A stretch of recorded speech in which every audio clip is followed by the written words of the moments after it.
So, some do's and don'ts. There's actually quite a few don'ts, but there's a few do's for Mr. Crawford's class. First, let's do the don'ts.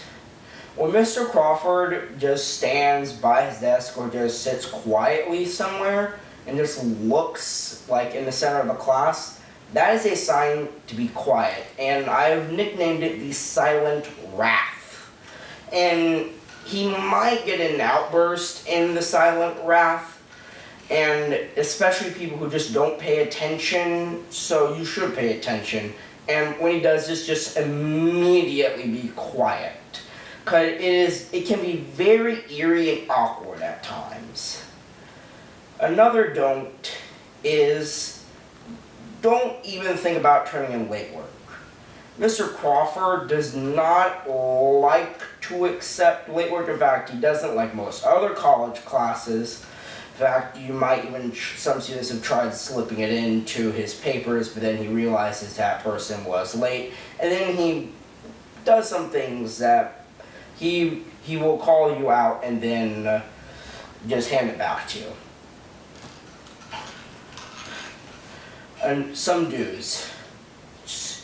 In Mr. Crawford's class, do go above and beyond.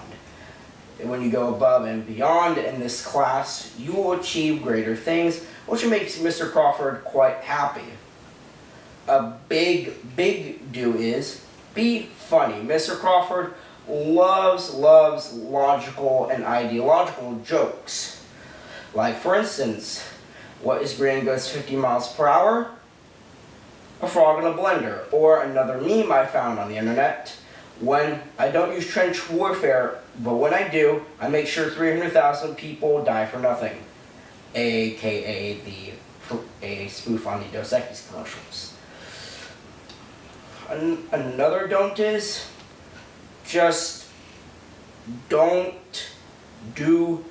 not be a smart aleck in this class. He does not like them. That includes talking too much, talking over limit, interrupting people. In fact, on a student named one of my friends, Hamza Rahman, he actually put on a 200 word limit on him per day. I think there should be a 200 word limit per week.